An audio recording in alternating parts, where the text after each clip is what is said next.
Hello and welcome to Film Seizure. We are in the fifth week of the alphabet, where The alphabet? the alphabet. It's a wicked month. Where today we are covering Alex Garland's 2014 film Ex Machina. Pretty well. I shouldn't, before I get into that, introduce Jason and Jeff. Jason, how are you? Hey, I am here. I'm Good. not an AI. This is a real person on this podcast. I promise. Did you cut your arm open yesterday to figure it out? Yes. Yes, I terminated my arm. And JIF Arbuckle, how are you? Yeah, no comment on whether or not I'm human. Well, this will be a Turing test for all of our listeners. Yeah, I was gonna. Yeah, I mean, right now, you've got me sitting at this table like I'm what's his name from Blade Runner, Brian James. Oh yeah. If our listeners can guess the AI on this episode, then it does not pass the Turing test. Yeah, I'm gonna help the turtle onto his feet. Okay. That's if I'm left with that question. Why would not? What kind of question is this?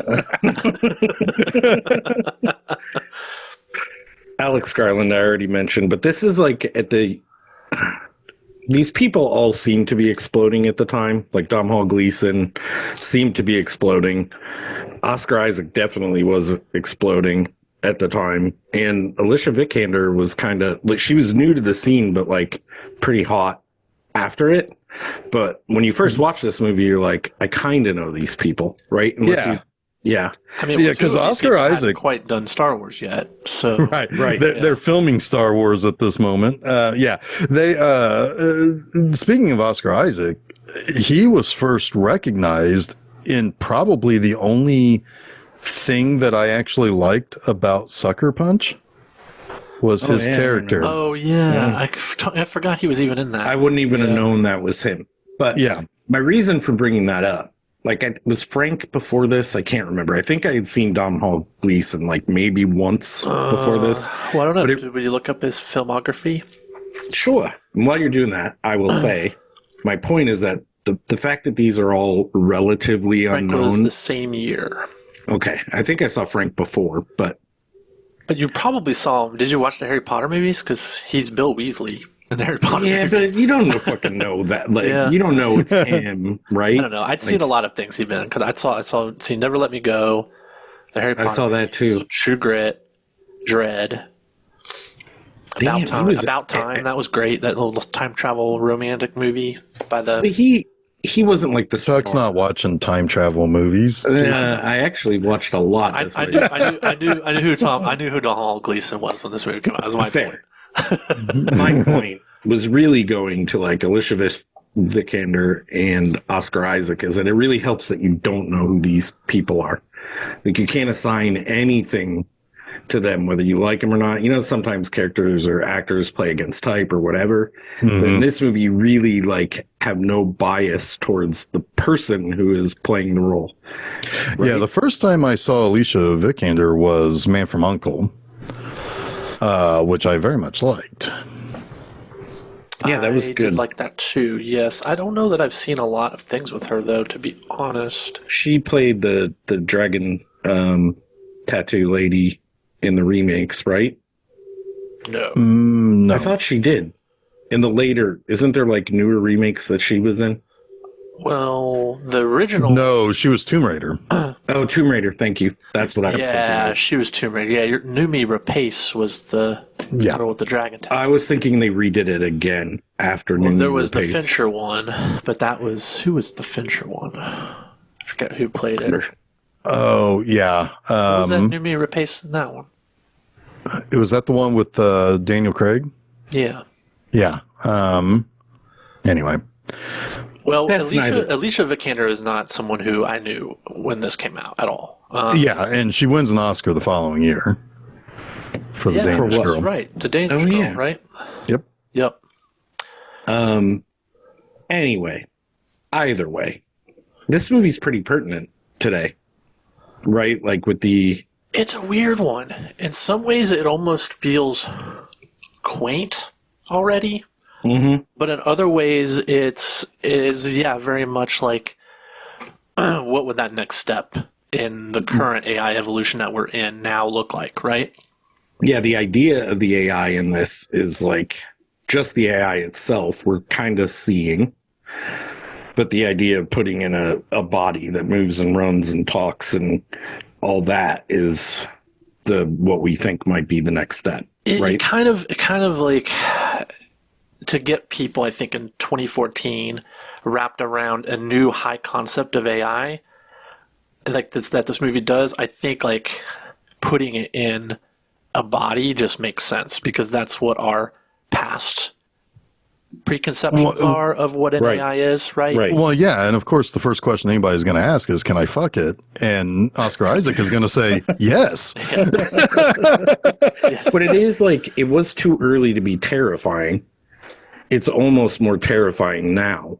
The movie itself, I mean, and the idea of what it represents because of what I think we it know. feels more real now. Yes. Yeah. Yeah. I will say, though, I do have a lot to say, Chuck, on that idea of terrifying, because there is this kind of underscore of like dread.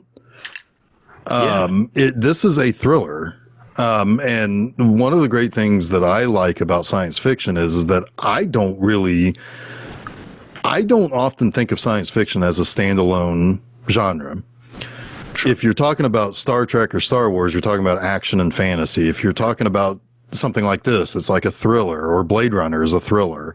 So Alien it's a type is a horror of a movie in the genre. Yeah, or at least it's not something that can often stand on its own, at least in film and TV, because there's on its own, it's too much for people to be able to like Whatever wrap their brain around concept it. is, it needs to excite you or scare you. Exactly. Yes.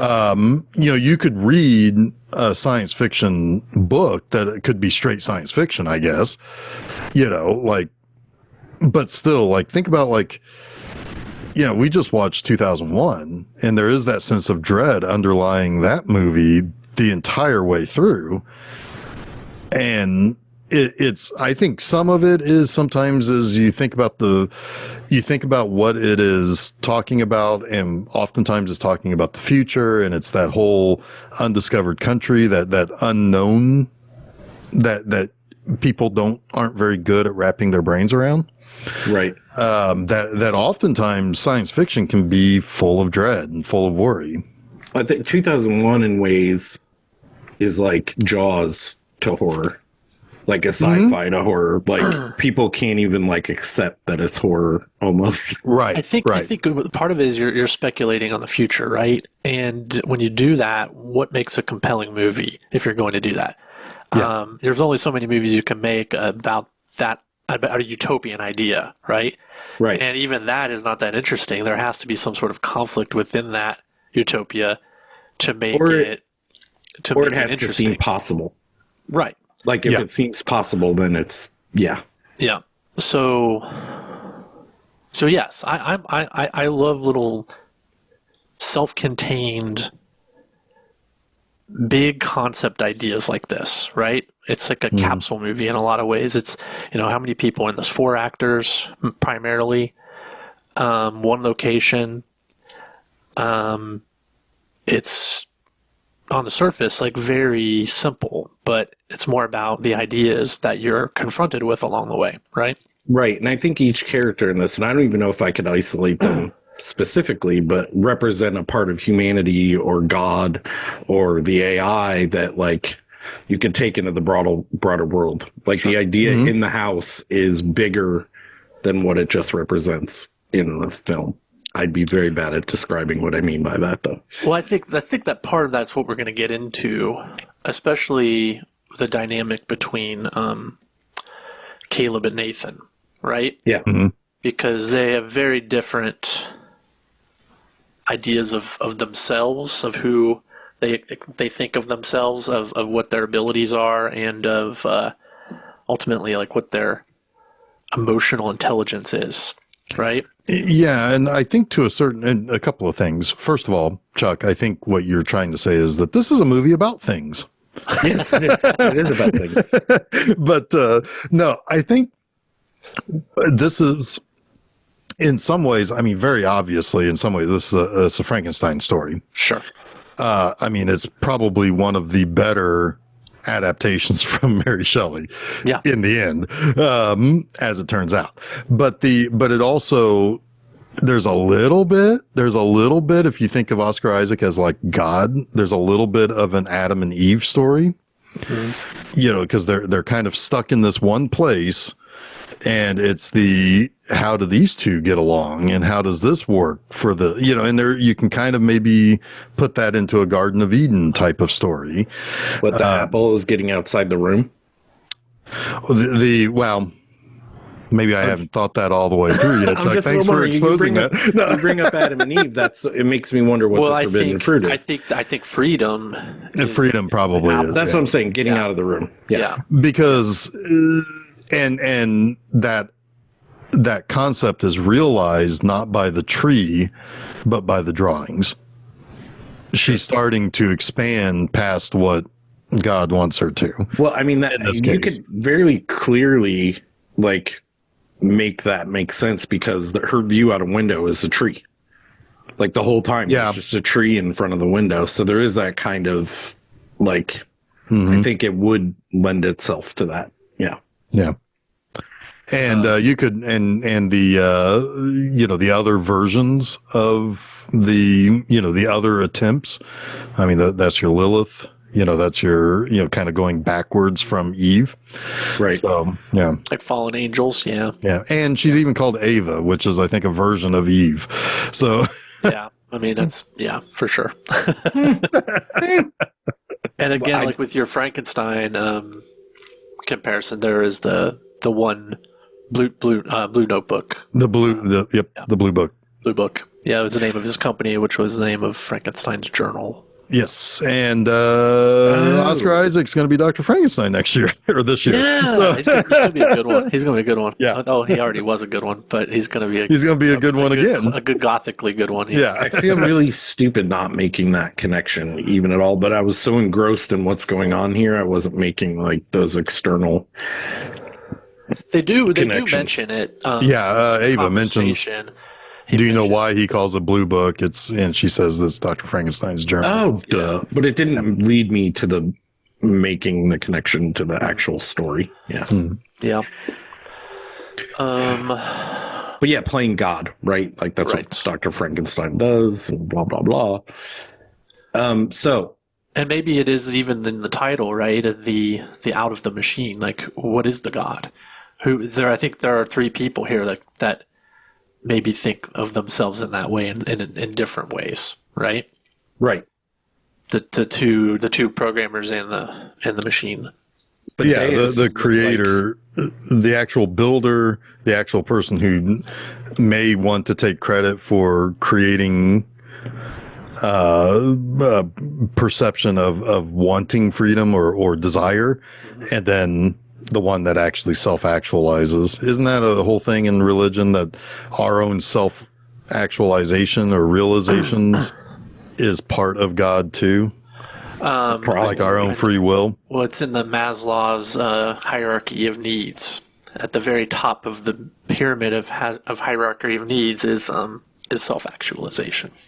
I think, therefore I am. Yeah.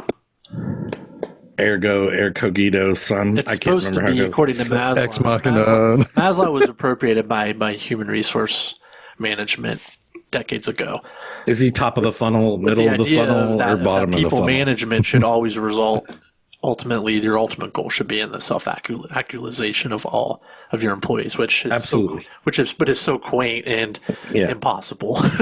It is impossible. But is it? I'm sorry, but we live in capitalism. But I do believe that the key to being a good people manager is to keep that front of mind, and that's what I've always done. Absolutely. Just to comment on that, the managers that try to keep their people are the worst kind of managers in the world. Yeah, they are. Yeah, they absolutely are. You're creating an environment of a boiling resentment. Water with the top on top. Yeah, right. Like it's going to explode. Yeah. Yeah. How did we should start another podcast talking about business and management. And philosophy. You guys can have that. I'm going to check out of that one. But what I find like that this movie almost has more relevance in today is the tech CEO. And the tech bro? And their self-importance. And how that will lead to ultimate disaster and destruction. I mean, because like I said, he's small scale what we see in the world, right? Yeah. Like we see this in the world right now. Right. And then Dom Hall represents all the people that are trying to fight against that oppression, right? By the tech bro CEOs. Dom Hall He's more he could be the populist, or he could be the enabler, or the hero worship guy, but he sees a way to he's almost all parts to usurp God, maybe. I don't know. Maybe we should talk about the movie and then draw conclusions at the end. Yeah. Sure. Yeah. Because I don't think that he is guiltless in this whole endeavor. He's not. No, he's trying to. He's kind of white knighting a little bit. It's a little bit white knighting. I do think that his intentions are good, but they aren't completely thought out with enough reason.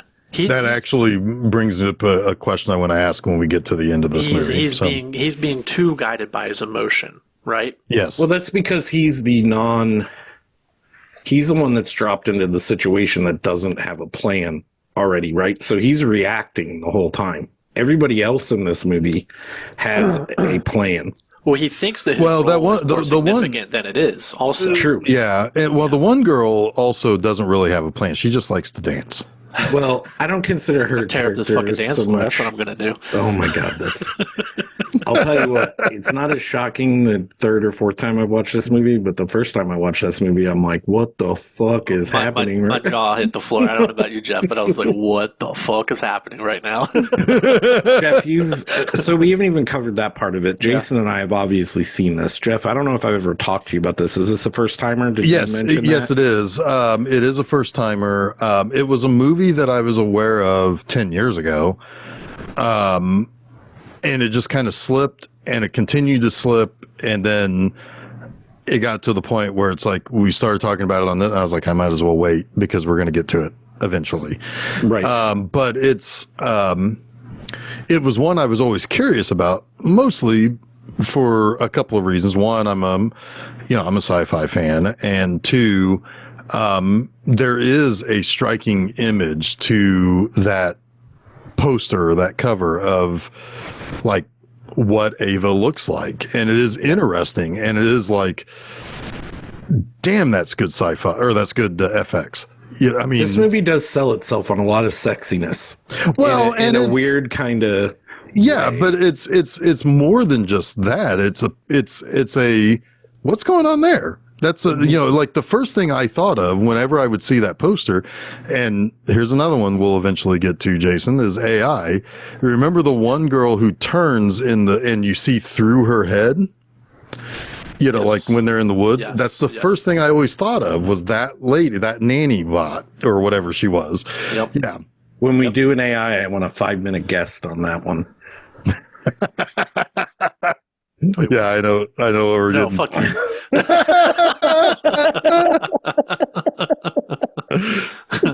Sorry. Okay, so let's kind of set it up then. We have Oscar Isaacs, who is for ease and simplicity, let's just say he invented Google when he was 13 years old. Right. Sure.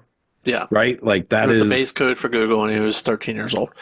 Yeah. Yep. And it's called Blue Book in this movie, but he is like, when you meet him, you're like, he's one of those dudes from Silicon Valley that you're just not supposed to like. He just wants to get drunk and party, and he's probably snorted coke off of hookers. Does he have a bad vibe for you right away, Jeff, when you watch this? I can't remember how I felt the first time, if I liked him or disliked him, or he would not be somebody I would feel comfortable around. He made Yeah, because it's like he's so outgoing that it's like there's something to that I don't like. Wild card. Yeah. So he's like I wouldn't call him a recluse, but he's reclusive because he lives in a barricaded bunker where he's working on a top secret thing. Now, I will say real quick, if I could have that underground bunker in the middle of those mountains, you guys would never fucking see me ever again in person. I would love to live there. I would be perfectly fine being in that mountain forever. And yes, before you ask, I would have a dancing robot, but what I would do is I would take that screen from Mass Ave with that dancing robot and just have it like on a wall. And it's just dancing the whole time. You know what I was just thinking? I was just thinking, like, man, I would miss live music, but I would just build all the AI robot bands. Like, when I listen to the Radiohead live, I would just make an AI John. So you're gonna have Tom York, and I would just it would be like Billy Bob. It would be like the Rockefeller explosion. No, I was thinking, like, is it gonna be like? Is it Kiss and the Phantom of the Park or something like that? I guess kind of, yeah. Jason's Mr. Fibes, a little bit of that. Yeah, a little bit of that going on. No, I just want that computerized stick lady from Mass Ave just dancing away on the wall. That would be like the ultimate middle finger to Radiohead to make like an AI version of their. I was just about to say, all you need to take away from Jason is his stuff, and he's willing to let AI do the art now. He's an enemy of AI until all of his stuff is gone. AI computer, okay, computer. All right, so we've covered him. We have Domhnall Gleeson, who is not Nathan, it's Caleb, and he is the lucky winner of a contest that gets to go to the compound.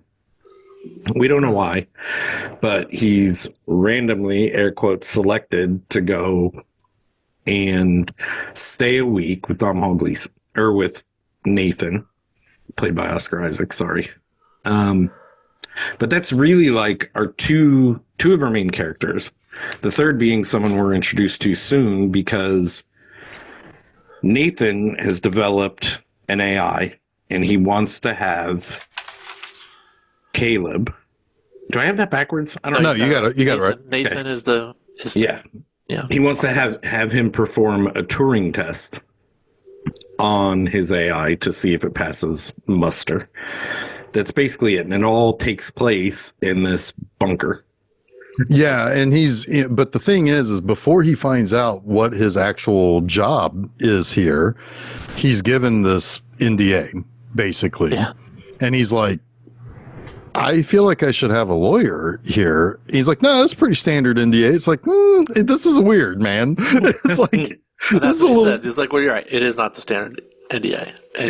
And you cannot sign it, and we can hang out and get drunk all week, and then you'll regret it in a year when you realize you missed out on the most important scientific advancement in history. Yeah. Yeah.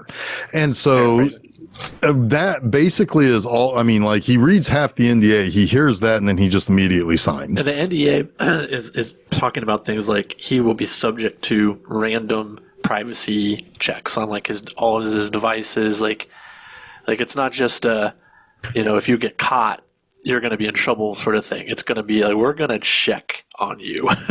Yeah. It's all your devices checking whenever we ask. Yeah. Yeah.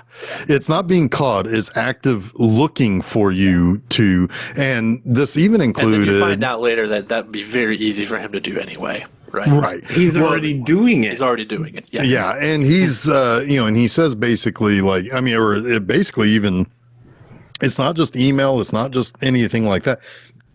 It's phone calls. It's actual conversations. Mm-hmm. Basically, for the next year, will be forever recorded. But yeah, he's already doing it. Yeah, he's already doing it. And then, so there's two cool things about this: the fact that Nathan Caleb is willing to push against him tells you a lot about him. Like a lot of people would normally be like, okay, I'm in for this fucking wild fucking roller coaster ride with the tech billionaire without even reading the fucking thing. So he is like someone who has somewhat of a backbone, right? Like he's with his boss. I don't know if I mentioned that. He works for Blue Book. And he's willing to say like, this is fucked up. I don't like it, but he does sign it. He's like, okay, you won me over with me being the center of the universe when this is released, basically. Yeah, and I'm not so sure that just hanging out there for a week and getting drunk with this guy is going to be what I want to do anyway. Did you sign an NDA to not do it? It's like, dude, listening to all of my conversations, I do not want to get drunk with you. You'd have to listen to every one of your podcasts. That would be one new listener for us. That's true. Sign. But he'd probably troll us on all of our YouTube videos. Yeah, probably. Yeah. You fucking morons. You dumb. I miss our troll. Yeah. Well, we don't talk enough about horror lately, so. Fair.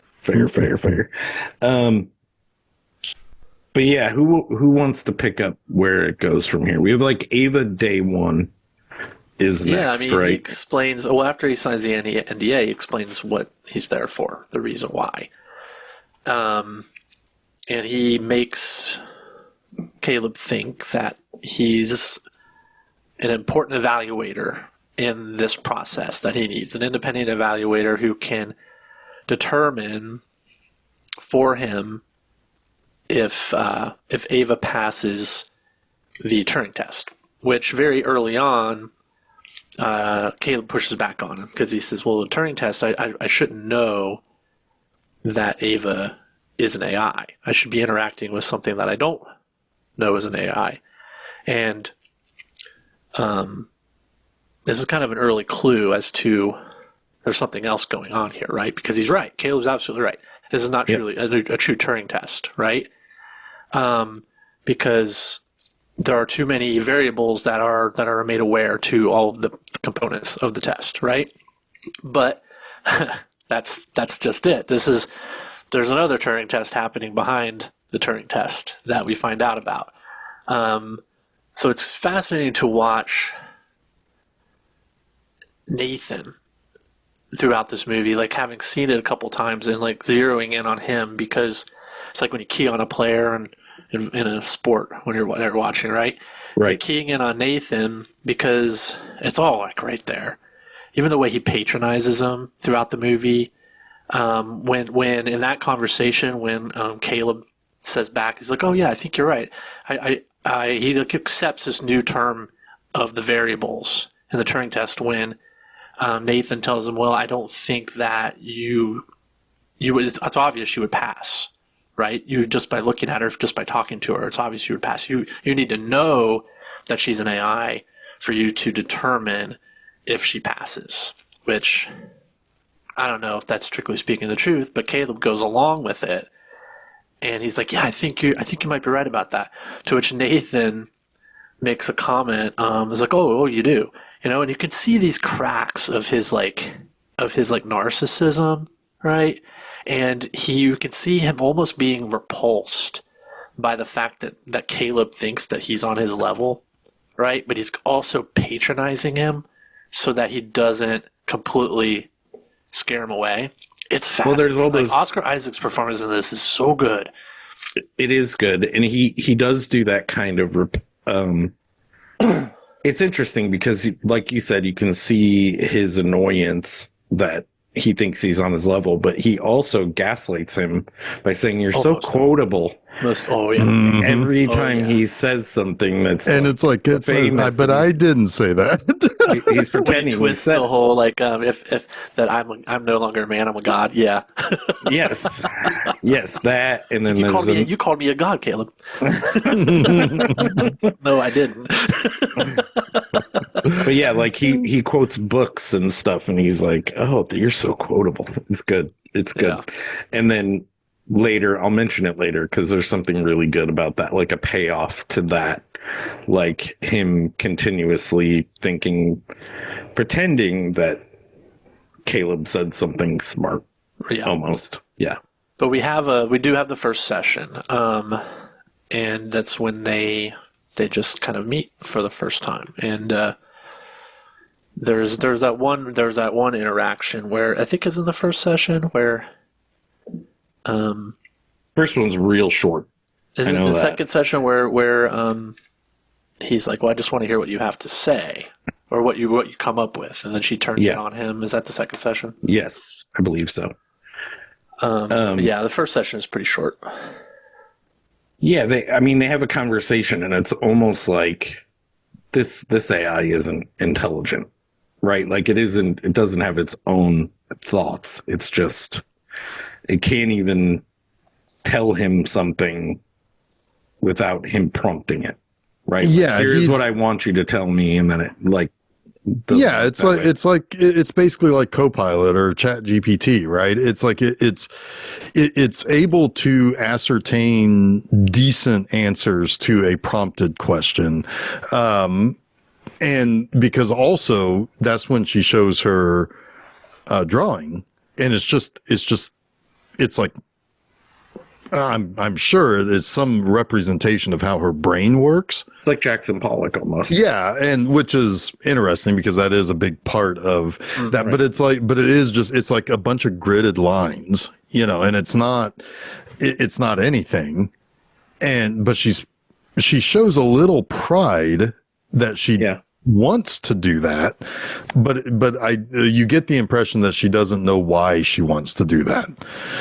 Or at least you're not given a great deal of reason to believe that she is doing it out of a desire more than that's what she's just going to do.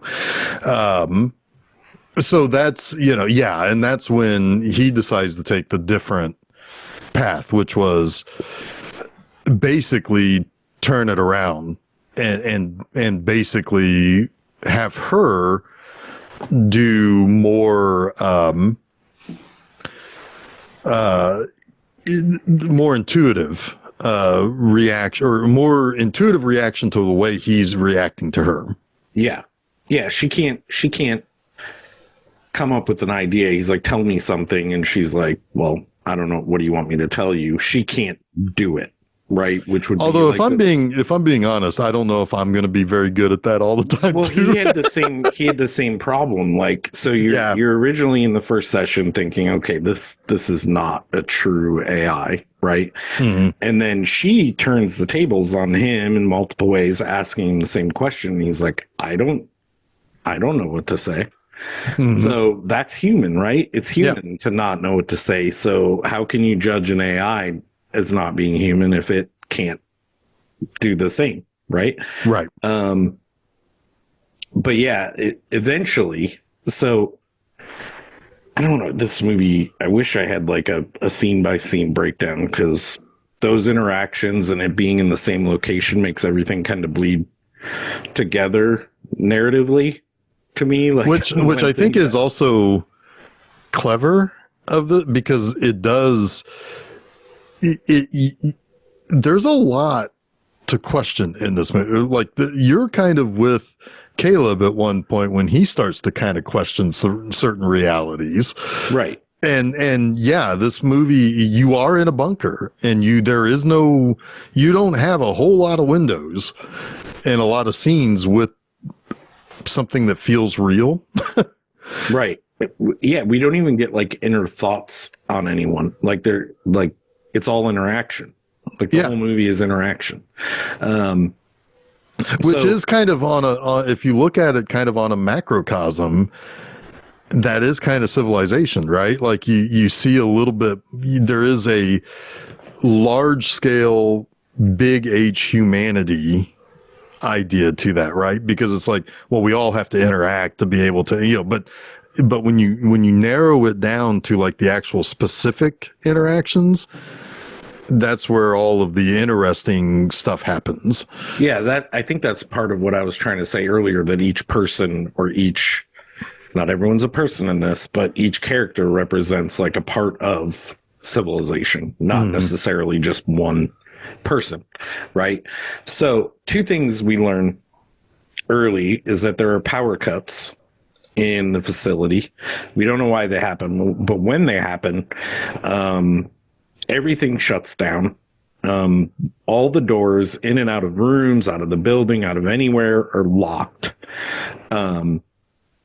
We do learn that Ava can still is still powered during them because she's independently charged, right? She's not on the system power, which is important to the story.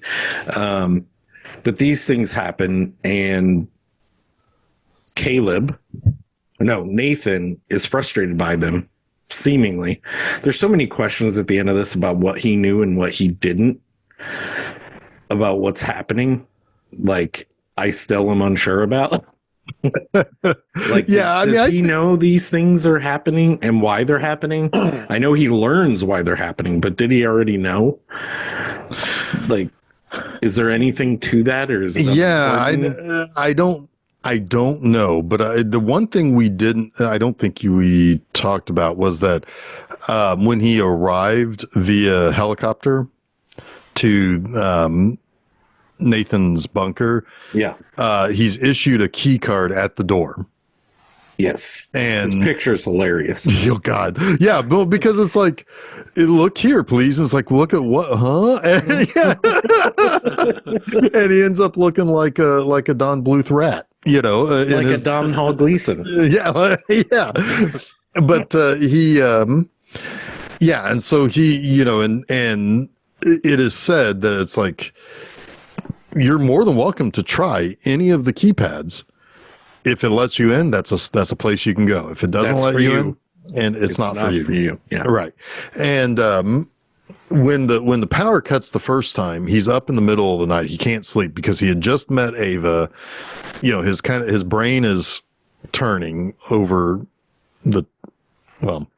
He turns on the TV, right? And he turns on the TV, and he's but then, because I think that's when he sees her, she's actually drawing the picture of the tree. He's expecting to watch TV, but instead he sees her. In her room drawing. Which is entirely, that's entirely set up to not have a TV.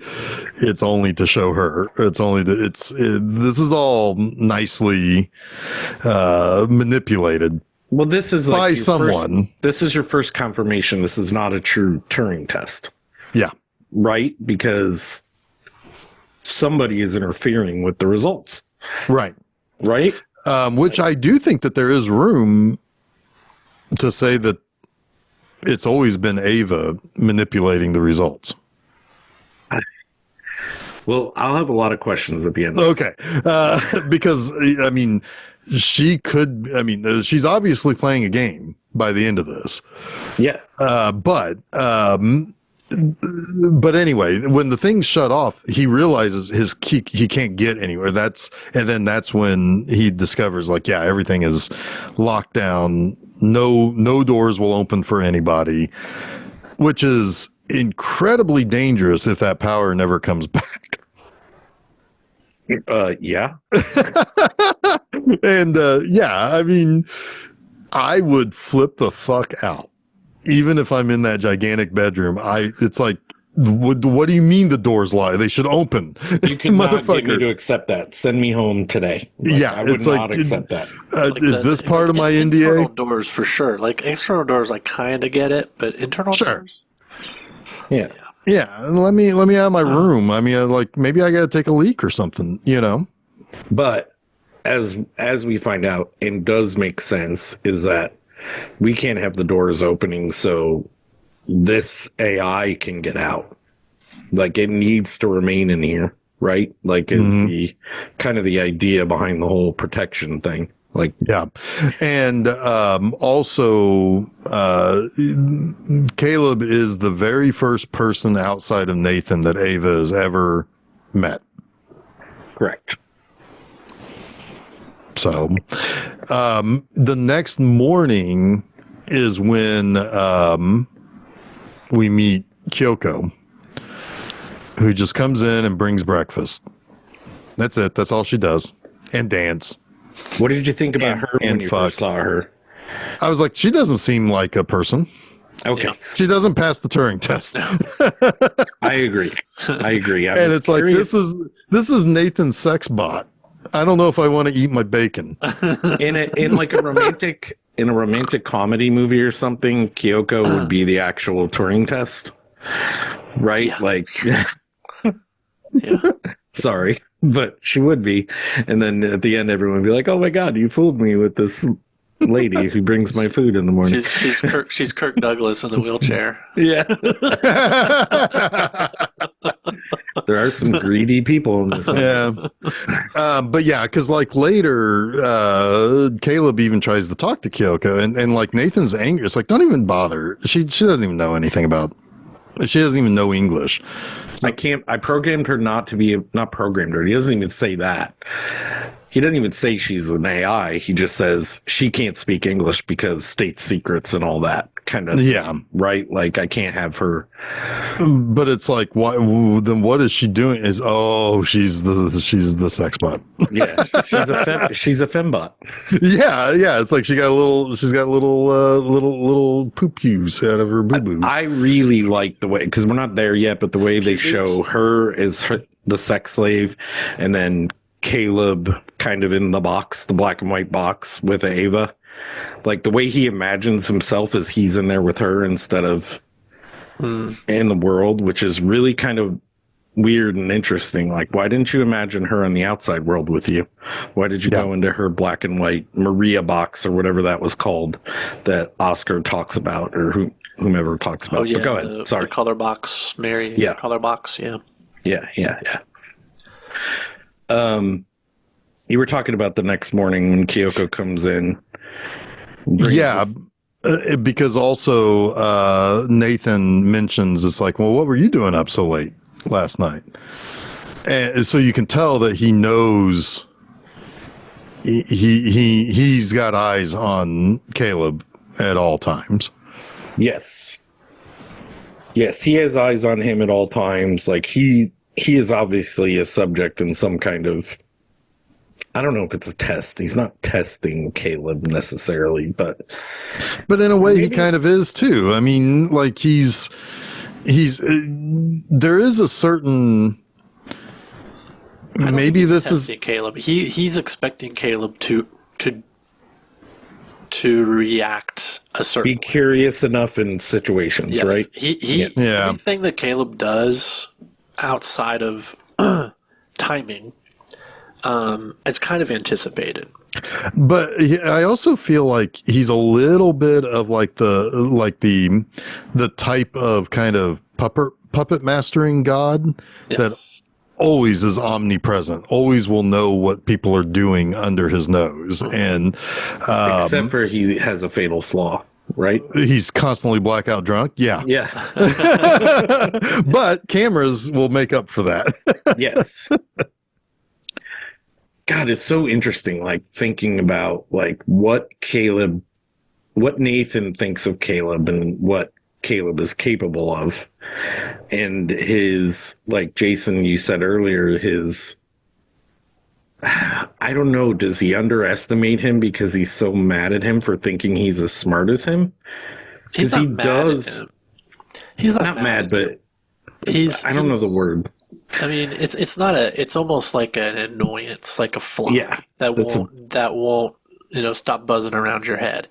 It's more like that. But he overlooks him because of it. Absolutely, he underestimates him. Yeah, he does. Yeah. He does. But he also early on he did say when Caleb realizes this was staged, that he did not win some sort of, he's like, you should feel good about yourself. I think you're good enough to be here. Oh, well, he tells him another lie. That's at that point, because Caleb's like, I kind of figured out that I didn't just win a random test. Like, if you're going to be doing something like this important, I've been selected for something.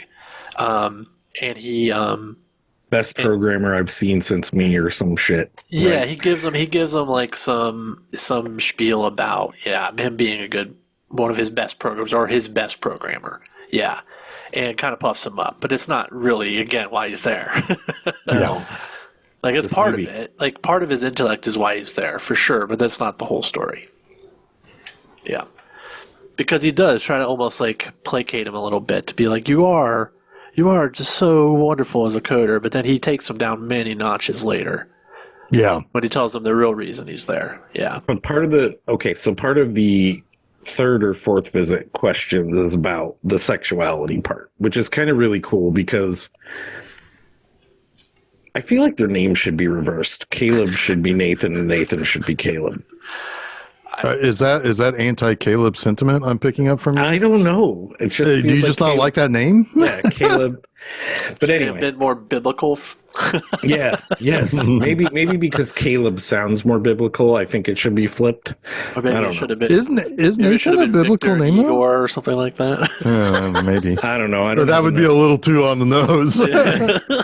But anyway, there's this really Just kind a of little cool, too on the nose. cool scene where Caleb goes into Ava's room. It's the third or fourth visit. And she's like, I want to show you something.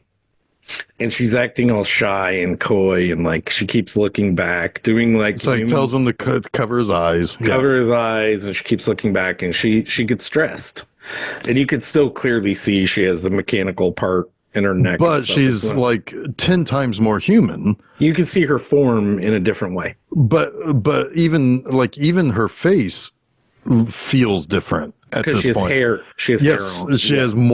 She has more human features than even what she had before, which was quite a few. I mean, like she could make expressions and stuff, but she becomes more emotive. Yes. And she obviously wants to feel pretty in some way.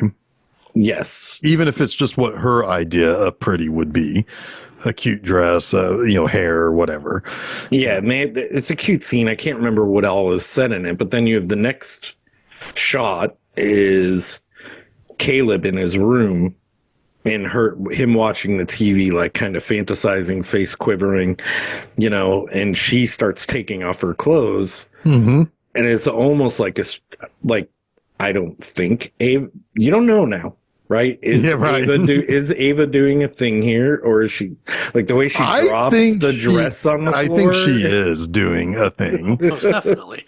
But even before that, she in the conversation that they're having together, it's very apparent that she's trying to get an emotional response out of Caleb. She's making it clear to him that she has feelings for him. Yes. And asking him if he has feelings for her, which of course he's trying to resist. And I think this is around the time where she tells him too that she can see when he's lying, right? Yes. The micro expressions, yeah. Micro expressions upon micro expressions. Like she asks him what his favorite color is, and he says blue, and she says it's a lie. And he's like, okay, I guess you're right. Since I'm not 6, I don't really have a favorite color. She's like, all right, doing better. Right? So it's almost like this game of chess, right? But there's that other player who's got all the chess pieces on fishing wire right. that is fucking with it, right? And throughout the whole movie, there is for me, the first time seeing the misdirection is him, right? He's the dangerous one. Nathan. Okay. He's the dangerous one. And in a way, he is still the dangerous one. But maybe not the most dangerous occurrence, right? Because the movie, the way it's so adept at like plotting is you never kind of see Ava coming. You see Kyoko coming, but not. Yeah, got it.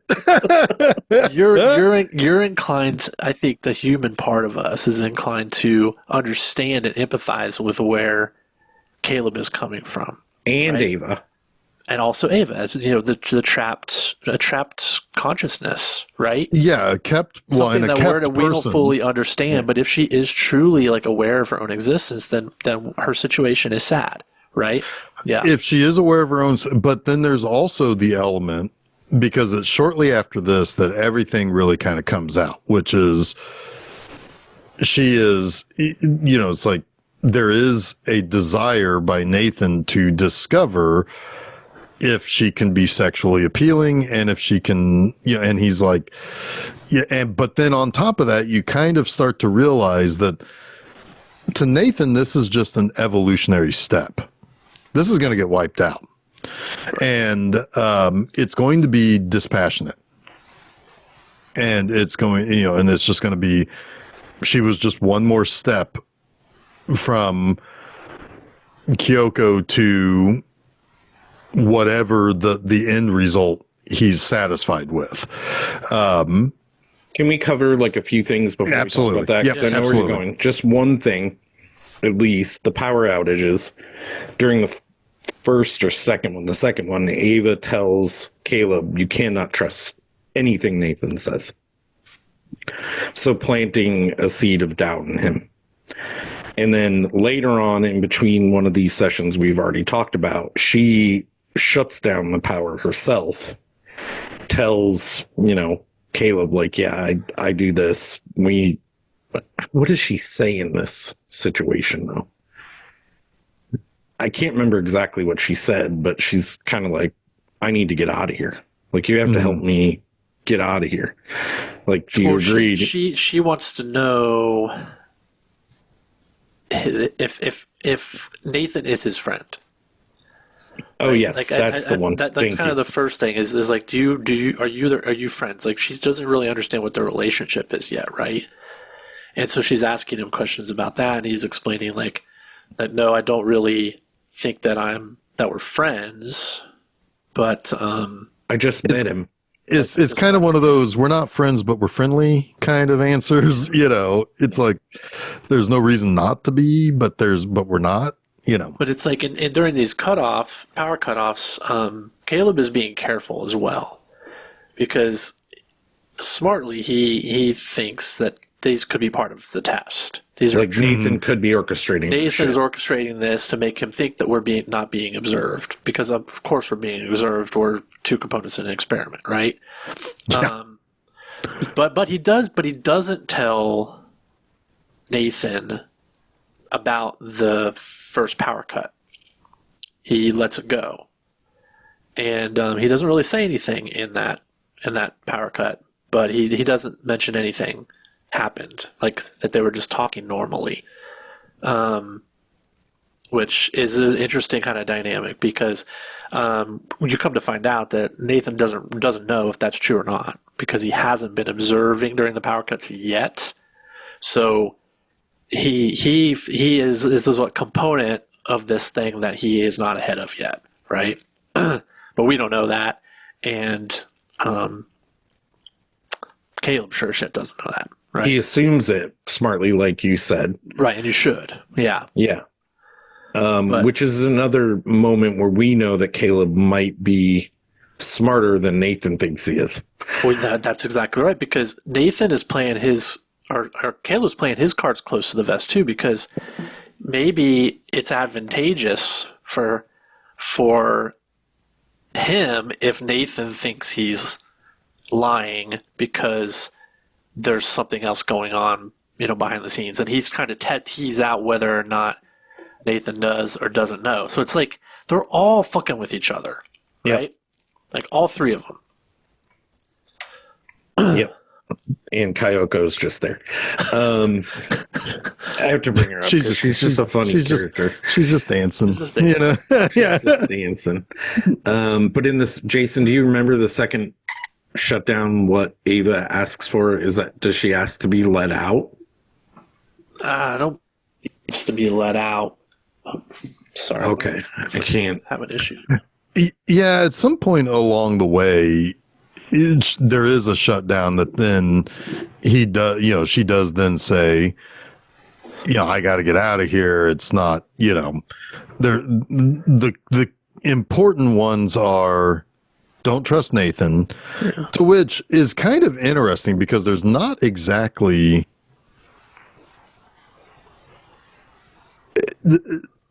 it has to be don't trust him, because the next time I do this, I'm going to say, I got to get out of here because there's no real,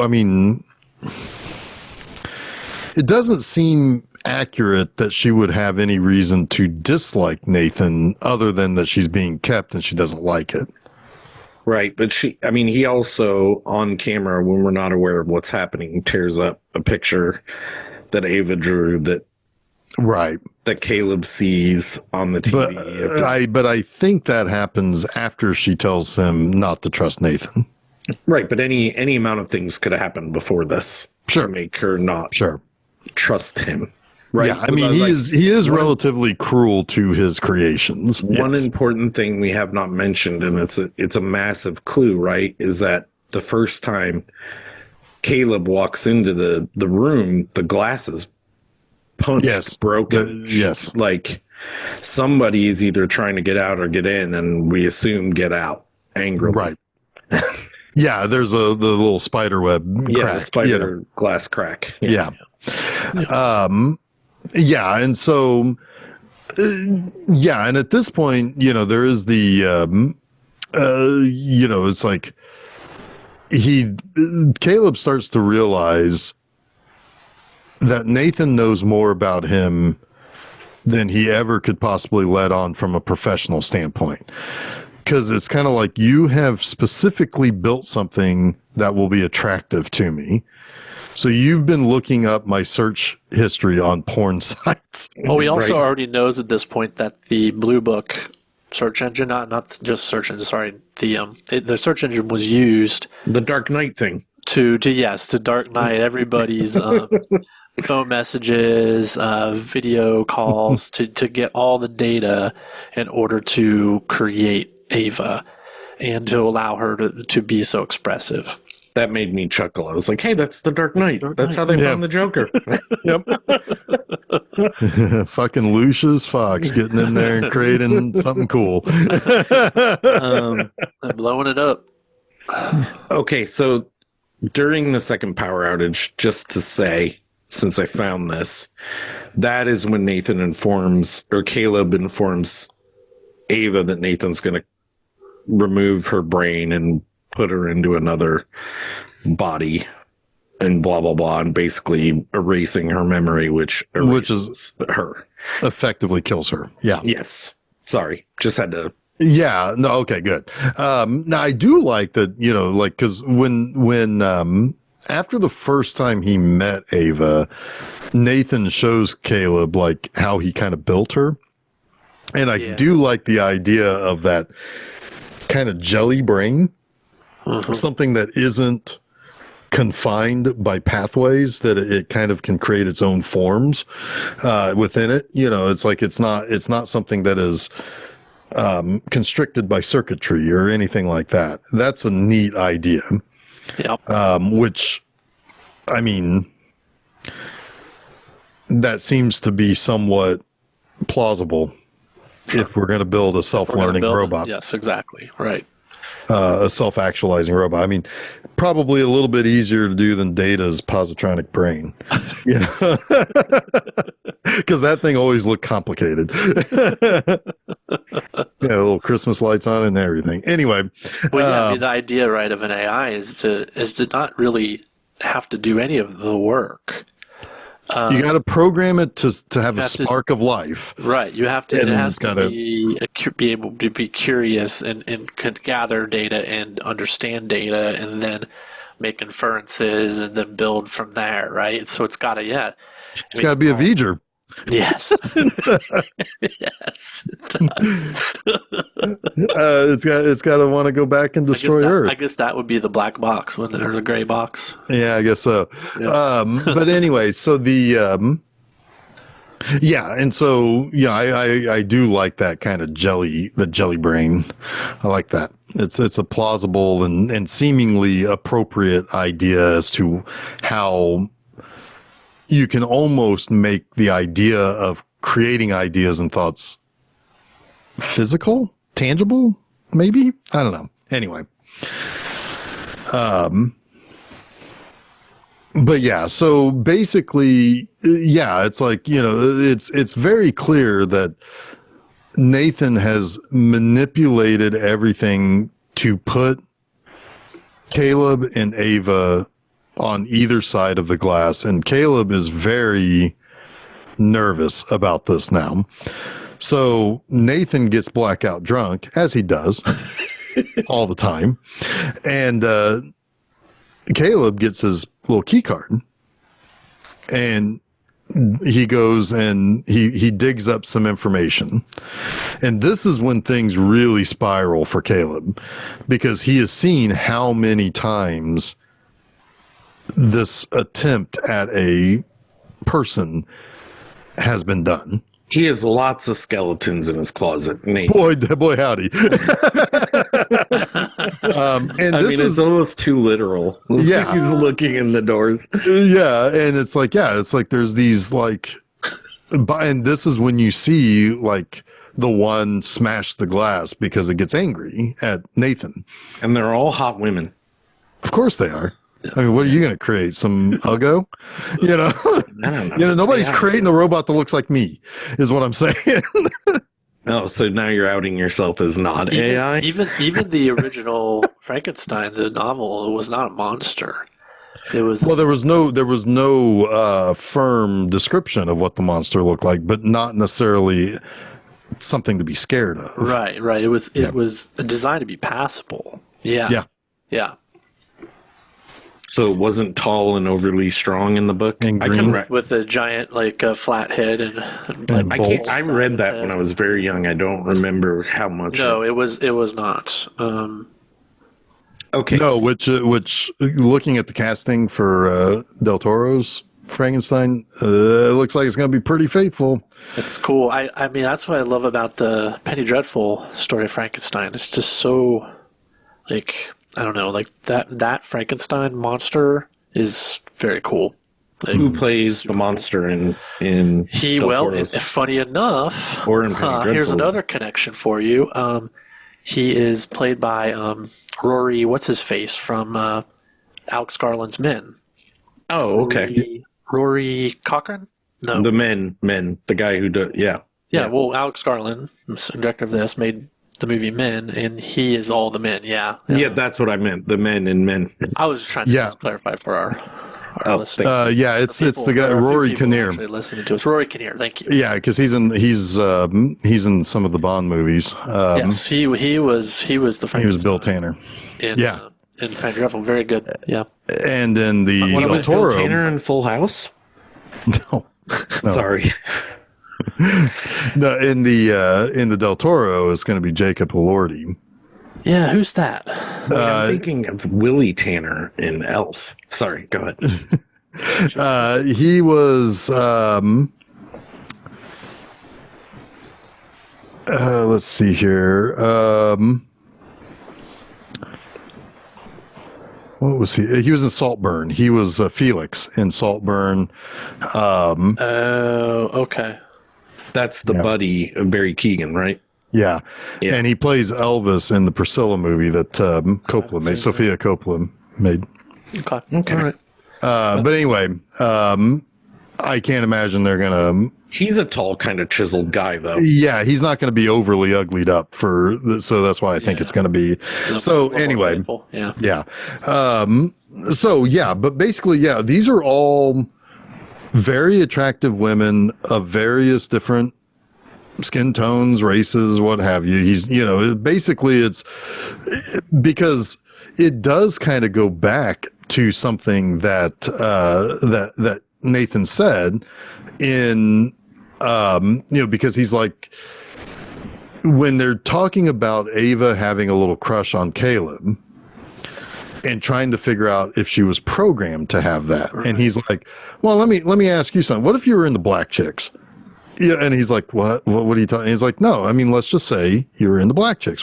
Why you wouldn't be able to necessarily say something would lead you to that impulse. Right. Which be nurture or nature or whatever. Whatever it is, or both. Something is going. You weren't just. Of course, you were programmed by nurture or nature or both. Right. And your desires are going to roll somewhere out of those concepts. And for her, it kind of makes sense that she would be curious about the first new person that she's met. Yeah. And that can potentially come off as attracted and as a crush. Yeah. Yeah. Yep. Or, infatuation, to be a little bit more accurate there.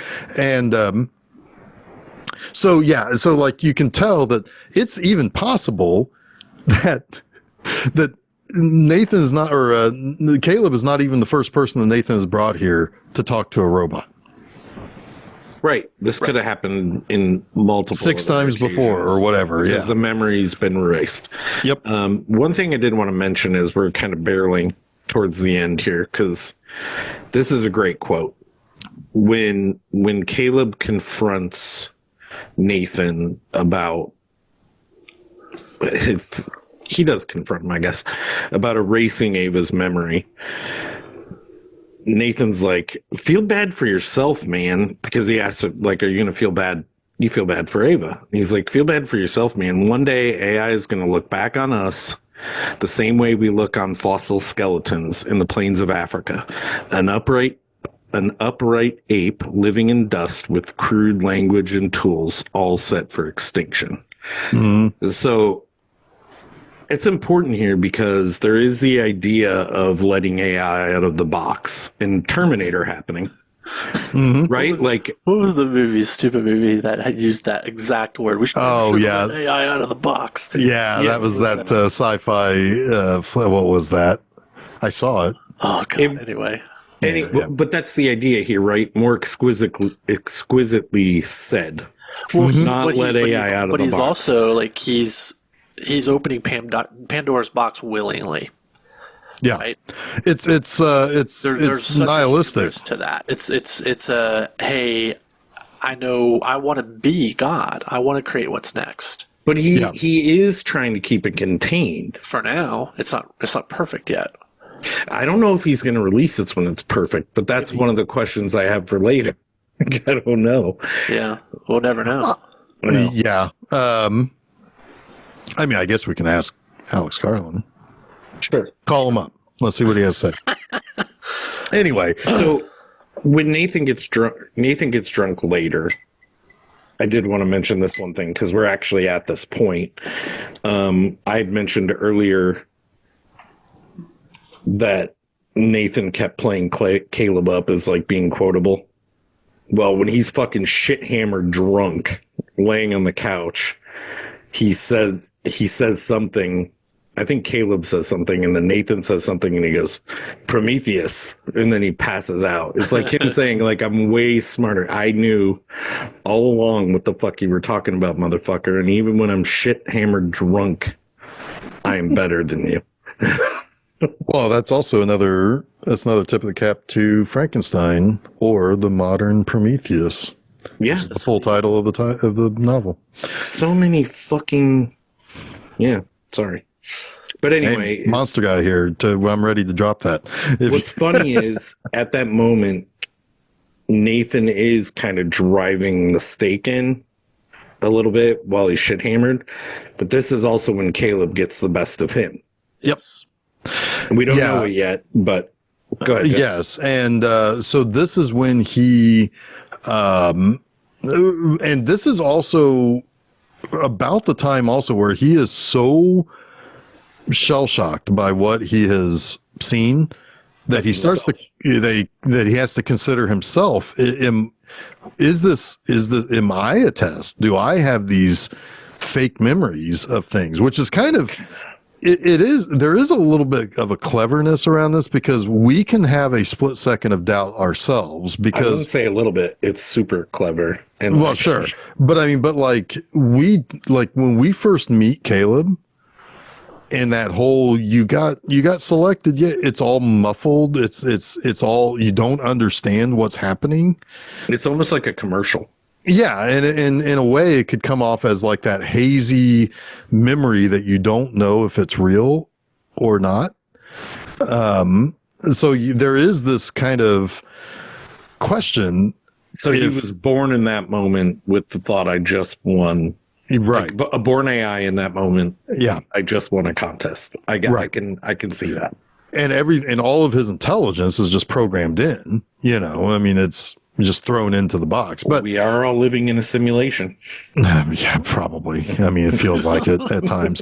But anyway, but yeah, and he is satisfied that he is human, but he plans with Ava that he's going to help her get out. She needs to create a shutdown at 10 p.m. Yep. And she's like, well, what are you going to do about Nathan? It's like, he drinks all the time. All the time. I got this. We're get good. him shit hammered. Yep. And then I'm going to steal his key card and I'm going to reverse the programming. Reverse the polarity. Yeah. So when the power goes out, it never comes back on and the doors stay locked. I don't know what the reversal is there. Well, he was basically, he's going to make it so that his card works like Nathan's and Nathan's does not work, or like basically swap. But he's also making the doors open so they can get out. Yeah, if the power's out, but then the other doors are locked or something. Something like that. It's basically he's changing the configuration of the rat maze, right? Yes. Yeah. So he is. He's basically reprogramming the whole test at this point. But the next morning, Caleb's like, hey, this is your last day. Or Nathan's like, hey, Caleb, it's your last day. It's fun. You know, this good times. Are you going to give me your results? And he's like, well, let's have a drink. He's like, nah, I've been hitting that stuff a little too hard lately. Like, uh-oh. he suddenly has gone cold turkey. The sound was like, whoa. I'm fucked. Yeah. But is he? Maybe not. And and then Nathan basically reveals to Caleb, it's like, you don't think that I can't see you when the power, it's like, and he shows I'm going to let you off the hook. Yeah, and it's like he shows him placing the battery-powered camera on the wall. He was like, he did it when he tore up plan. her picture. Yeah. And then he's essentially he tells him everything. And he's like, I'm on to use. And it's one of those moments where he's like, he actually feels pity for Caleb because it's like, man, your head has been so fucked with this week, right? Like, I don't blame you for any of this. This is the experiment, right? Like, I'm letting you off the hook here. I know about all of it. It's like I have planned this to see if she would use all the human elements of empathy, of manipulation, of the sexuality, of the truth, of sexuality, right? All these things to get you to help her escape. The one thing that would kind of prove that she is a independent thinking conscious being, right? That having an idea of the concept of being free, right?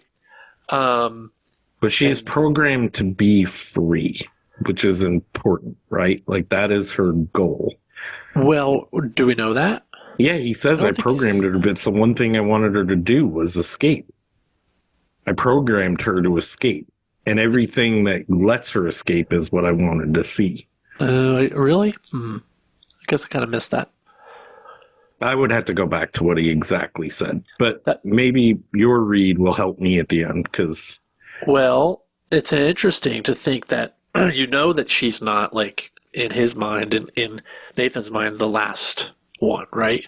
Right. Like, this isn't the last test he has to pass. This was one component of his overarching plan to create this, whatever his end goal is, but to create an AI. So yeah, you might be right. Maybe this is he was looking for one specific result. I gave it a collect goal. all the data for just her ability to use those components of her sexuality and manipulation to get to escape, so that he can use that data in the next version, right? Yeah. Yeah, because she had said earlier this is important too. When Caleb asked her where she would want to go on a date, she wants to go people watch. Yeah, that's what she wants to do, to collect more data for herself, basically. What we find out at this moment when when Nathan is telling Caleb he let him off the hook and all this, and I know your plan. Nathan's like, well, I did that yesterday while you were blackout drunk, right? So the power goes out, and Nathan's like, oh, fuck. Because she's actually able to get out because the reprogramming was done the day before. So he had told Ava the plan a day late because he knew he was being watched. It's kind of setting Nathan up for this moment, like, oh, we're in this room and she's now walking out. Kind of the twist for us, twist lovers in a movie. And Ava had met Kyoko. We don't know why Kyoko went into her room, but they met briefly before the shutdown. And then Ava has a way of communicating with Kyoko by like tapping her wrists. Almost, I don't know how to explain it. She's like leaning into her and tapping her wrists, kind of telling her what to do. And she kind of whispers something too, but you don't hear like if it's even. Yeah, it may not even be English or anything that we would recognize as a language. I read the tapping as the real communication, but I don't know for sure. I mean that's all. She's probably just like tapping and going like 1001010. Yeah, she's just doing binary code on her wrist. So this fucking scene is awesome. Nathan knocks the shit out of Caleb. He just fucking knocks his ass out because we know he's a punching machine because he's always punching. He's always punching he's always punching bags. This time he punches Caleb into oblivion. He's a punching machine. He's programmed himself to be a punching machine. Ex Machina.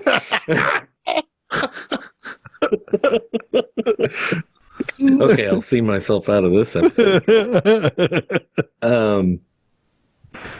But yeah, he walks out to confront Ava and he's like, get in your room. Because she's one of his children. He's like, dude, you go to your room right now, young lady. I'm not going to deal with this. And he's holding like a lead pipe or something. He's holding some. Yeah, because he picked up one of his weights and took the weights off and has the pipe as the handle. Yeah. And Ava confronts him. He knocks her arm off and he disarms her. I'll see myself out. You're doing so good. Jason's not here to help us stay focused. No. But he gets on top of her. They have a little struggle. And he's like, I'm going to end you, bitch, right now. And that's when Kyoko comes dancing up behind him and stabs him in the back. Yep. Damn. And he's like, oh, he looks at her and he's like, I mean, that's the moment, right? Where he's like, maybe I did create something with will, with thought, with power. Because what does he say? He says, oh, fuck, I think, right? Mm-hmm. Yeah, I mean. And what else are you going to say? He says, fucking unreal. Oh, yeah. Yeah. Which is kind of awesome. So maybe a hint at the end of this movie? I don't know. Yeah, and so like he ends up getting up and stumbling towards Kyoko, and then Ava just takes that knife right out of his back and puts it into his tummy bits, and that pretty much does the end of him. Yeah, he's dead. Ava walks back into the room where Caleb is KTFO'd. And she's like, wait here. And he looks through the glass, like through the looking glass, which was another moment earlier that Nathan gaslit him about how smart he was. When he said through the looking glass. And she's like going through all the stuff and centrally to his view, right? Like for her, she's just finding an arm and skin and clothes and hair. And Caleb, he's like, oh my God. I mean, she's a pretty lady. I mean, sure. But it's exercise for her and it's different for him, Right. Well, she's just doing. She's got to fit in. Ready. Yeah, she's just getting ready. Yeah, she's going to walk out into the public, and she needs to be like everything else and be, and assimilate in that way, Yep. And the second twist of the knife, instead of going back to the room with Nathan, the door's shut, and she doesn't go to let him out. She just fucks off and walks to the appointed helicopter that's at 10 a.m. or whatever it is, leaving Caleb to die in that room. Yeah. He's probably not gonna make it. Do you think that she killed the helicopter pilot too? I kind of get that feeling. I don't know. If this was a Bond film, you'd see her just chuck that motherfucker. You just yeet him right out the fucking window, as this flying up. She probably could have learned how to fly the helicopter via any connection to the internet. Although, like that, because the helicopter man is relatively nonplussed that the guy he's there to pick up is not coming towards him. Right. He's there'd be confusion there, right? He'd be like, no, I'm not. No, I'm taking the other guy. Yeah. Like, what happened to them? And she just pops his head off his neck like a fucking soda bottle. But then she walks to a corner. Like the dandelion thing. Yeah, she walks to a corner to people watch to end the movie. Yep. So I'm guessing I have a different read on this than you, Jason, based on something you said, because my thought is she did as programmed.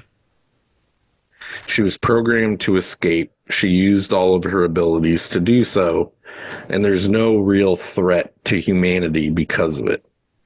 But if that's not the case, right, and she did actually, like, I'm thinking she didn't really have consciousness. She just did what she was programmed to do using her ability to draw information and process it. I don't know. So do you think I don't think that I'm not necessarily sure that there's any real threat to humanity until, like, I'm sure at some point she may consider building offspring, I kind of see her as like Eve? mother. Yeah, Eve. I mean, she's gonna spawn more AI. I mean, she already reprogrammed Kyoko to do more than dance and make sushi. Right. So if she programmed her to kill her, to make her, she turned her into a fucking Terminator. So there is a threat to humanity. Yeah. Like what Nathan said about one day AI is going to view us as this thing that I mentioned earlier is what is going to happen. Yeah, this is ground zero. This is the start of the epidemic, right? Okay, but I think this may be a long. I mean, it may take some time. Like, I don't think she's gonna like wipe out New York City in like a couple of days. But she could take down our whole financial system if she wants to by talking to the computers. And that isn't necessarily even the goal, though, right? No. The goal may be just to proliferate, to be able to be safe, to remain free, right? To procreate and And procreate, yeah. Yeah, procreate and be happy. Not only understand sexuality, but to feel sexual pleasure as well, right? Well, he said there's a slit there. There's a little slit there. And so you just get right up in there. He really liked talking about that. He really did. I think the undertone of this movie, though, is like, because it's taking place in this little spot, is like, do we let AI out of the box? Out of the box, sure. If you want to say it that way, like that is what this movie is asking. Like, do we allow this kind of thinking machine to start thinking on its own and do what it wants? Right? Like Oscar or Nathan throughout the movie is playing God, but by playing God, he can keep it where he wants it to be. Once he's dead, it can go wherever the fuck it wants. Right? Like, he has no control over this thing that just walked out of his building. Or maybe he's more concerned about the fact that his intellectual property has escaped. Sure. Sure. I mean, there's all sorts of way to look at it. I do feel a kind of certain doom at the end of this movie. Even like it's almost like you feel good for Ava, but you also feel bad. It's a bit of a downer ending, I think, for the prospects of humanity. Well, let's bring it back to the micro here for a second, because my question that I said that I was going to have at the end of this movie is, should we feel bad for Caleb? Is Caleb an innocent, is he an innocent, victim in this? Is he innocent? Is he a victim?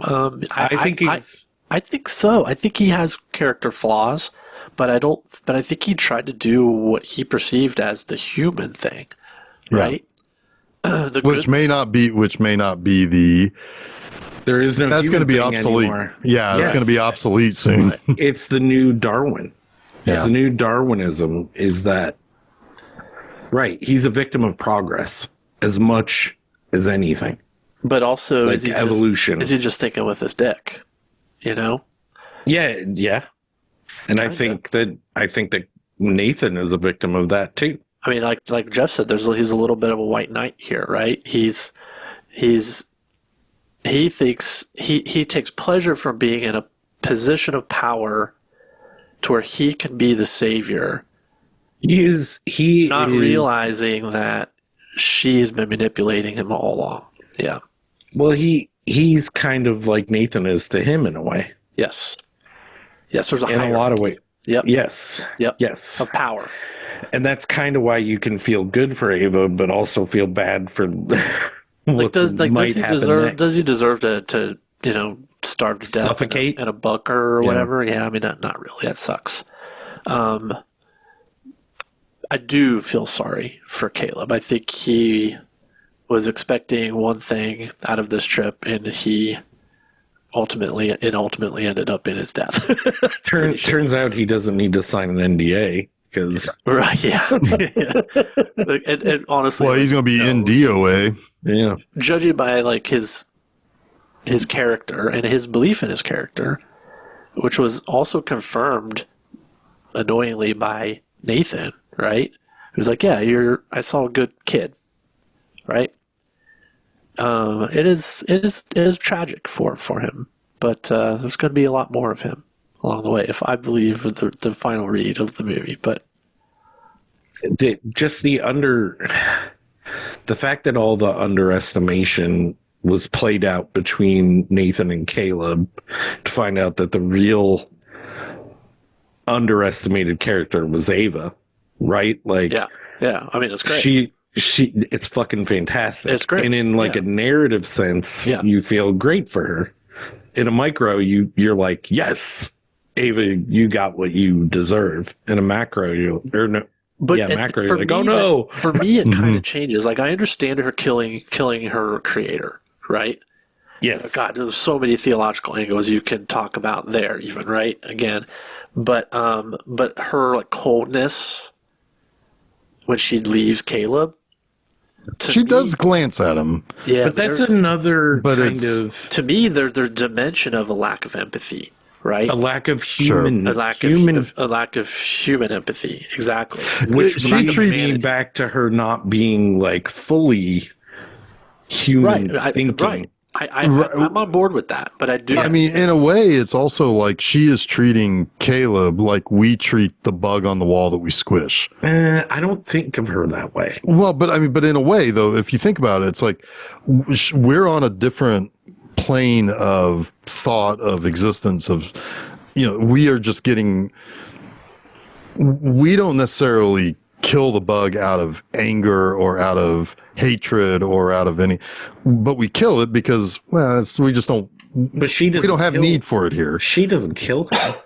Well, no, but she is going to kill him. I mean, in the end. It's also kind of like, that's a giant step forward for thinking about a dynamic between, someone who's just one Kevin Bacon away from your creator, right? Yeah. Like, that's a pretty giant leap. Yeah. To me, yeah, I don't know. I could see like the generations that come after her feeling that way, just like the way Nathan put it, as far as looking back at Neanderthals. But I don't think she's quite there yet. I think I think she regards him more as a threat. I think the statement is that no matter how human AI can be, it can never have the empathy that we have. Yeah, at least not in the way that we perceive it. Yes, it might be a different kind of empathy, sure. Yeah. But there is no, like, she's not regarding his death as a death. It's, yeah. I mean, no, I see what you're saying. I mean, yeah, I am thinking about it as like self-preservation it is self-preservation if she sees him as a threat. I don't know how she could, but maybe she does. But she could also, like, self-preservation in terms of a species can sometimes be played off as empathy, but it really isn't. It's a different type of feeling towards something. So, like, yes, eventually there's going to be one AI is going to become 2 AI, which is going to become 4 AI. All of those, it's going to, and they're always going to be preserving their self as a species, to which that in some way it's going to create a form of empathy for themselves, but really will not be true empathy that anything else can view or relate to. But as far as regarding him as a threat, he's absolutely a threat because he knows that she's a machine. That's true. She knows what she is. He knows what she is. So again, like, she is discounting every feeling he ever had for her. Mm-hmm. Oh, most definitely. Because she never felt any of those feelings. No, I agree. And it's to be determined as whether or not she's capable of them. She understands them enough to manipulate them, but does she? Right. Does she have them enough to feel? It's the same thing as the color thought experiment, right? Yeah. She knows everything there is about color. She knows everything there is about the human response to affection, love, and touch and sexuality, but she doesn't actually see it or feel it. That's kind of what I love about the ambiguity of this movie, because it's telling us that it's not achievable in a way to build that thing that we're trying to build, but also it's still fucking dangerous to build dangerous that thing as all shit. we're trying to build. Yeah. Right. Because it could still be like a billion times smarter than us. Yeah. It's or at least faster than us. That ambiguity, and for just sure. like Skynet, right? I mean, Skynet and Terminator can't get away from it. I mean, they kill with efficiency, with impunity. Like, there is no regard for a soul or for a humanity or for we'll just build another one if we have to, or good or bad or any of that, right? It's what needs to happen. Yeah. And Jeff, like I don't know what you were saying actually, but as smart as I don't know either. As smart as we are, we can process information probably in a way as quick as some computers can, but we don't have the same amount of information available to us. Right. We will always be able to process emotion and reaction to things faster than a computer can, or faster than what maybe an AI or a smart computer will be able to. But what we will not be able to do is process raw data as fast as they can. And they can get it constantly. And they can get it. And they can get it constantly being fed to. We don't have like the connection to raw data even. Yeah, we don't have our finger in the light socket getting the data. Yeah, that's what I was trying to say. I'm not sure if it would have been a good or a bad idea to have had Julie, the backseat driver, on this episode. Oh my God. Steph said 100% she would come up. Yeah, well, there it is. But I will say one thing. If we're ever going to execute my plan, this would have been the perfect episode for yes. us. But, anyway.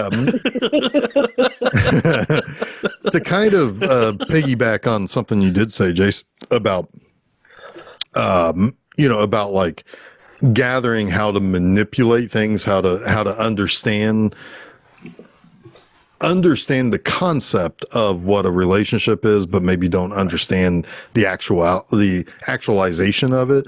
I mean, you can ask Chat GPT to write a romance novel, and it will do it, and it will be there. But it's always there's going to be a layer of the uncanny valley there. But You're always going to have to say, but this time with feeling. right. You're going to have to do the George Lucas once more with feeling all the time to it. But no, but like it will be able to say, you know, whatever scenario that you set up with it, man, woman, they kiss, they make love or what, but it's not going to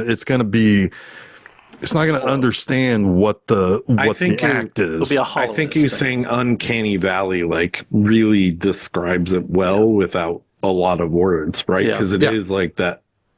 Yeah. It's hard to describe it, but you can see when you see it or you hear it, you know it's false.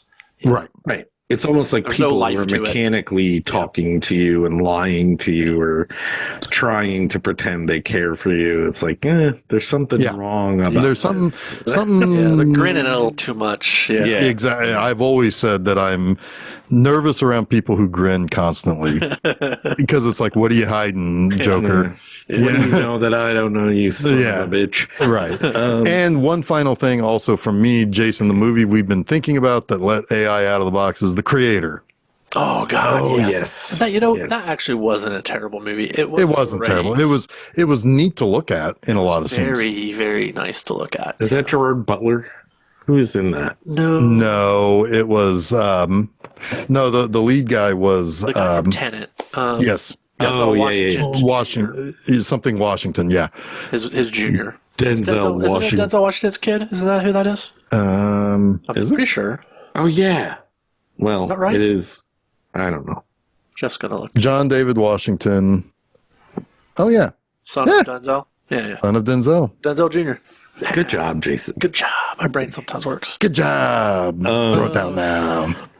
I don't know. What else do I have? I mean, Alex Garland, it's his directorial debut, right? Obviously, he'd been kicking around as a writer and novelist before this, but this was his directorial debut. I would really like to talk about Annihilation sometime, which I think he retired. I think from directing. Well, he's got Warfare coming out. Warfare is coming out, and it might be his last one. Yeah, I think it is.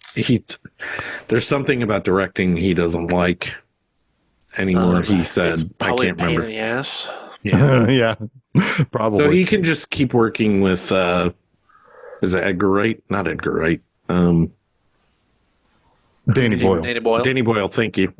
I get all these British chips mixed up. I was told Susan, I was like, I forgot that he wrote the novel of The Beach, which was a Danny Boyle film as well. The Leonardo DiCaprio, The Beach, yeah. Yeah, he wrote the novel. Well, he's a good writer. He has lots of interesting ideas for sure, like Ground Zero ideas and I mean, like it kind of reminds me a little bit of the novelist Neil Stephenson and some of the crazy sci-fi ideas that he has. Yeah.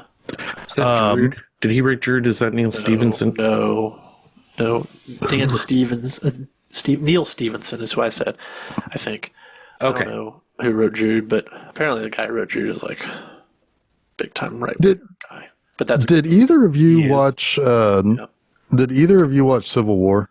Yes. There are a couple of exceptionally well-written scenes in that. I agree. And there's one in particular is the scariest scene of pretty much anything I saw last year. There's probably only one moment I can think of that rivals it that I saw last year. Yeah, pretty scary with Meth Damon. Jesse Meth Plemons. Damon. Yeah. Or Fat Forever Damon. Meth Damon, man. And this, yes. I haven't watched that yet, but I know it's like one I need to watch. It's pretty good. I liked it. I didn't love it, but there were things I wish it did, but I loved the characters. And I liked the very journalistic approach it took as well. Sure. Yeah. Like it was true to its characters in that regard. Mm-hmm. It's interesting. There's not really, I've never seen really a movie like it. Is it Yeah, a it really commentary on the dismantling or the distrust of the media? No. Not really, no. Interesting. I thought it was. It's more distrust of ourselves. Yeah. The Of two fracturing- people of neighbors. The fracturing of a nation from within. Yeah. Yeah. But that's so much also in the without background. doing like the really easy thing of Yeah. making it like a 1-to-1 with our current situation. It's something else, so it can kind of free itself of those traps. Yeah. I mean, in the trailer, you find out that it's California and Texas that's teamed up. Yeah. That's bizarre. Yeah. But they're the two most powerful states, probably.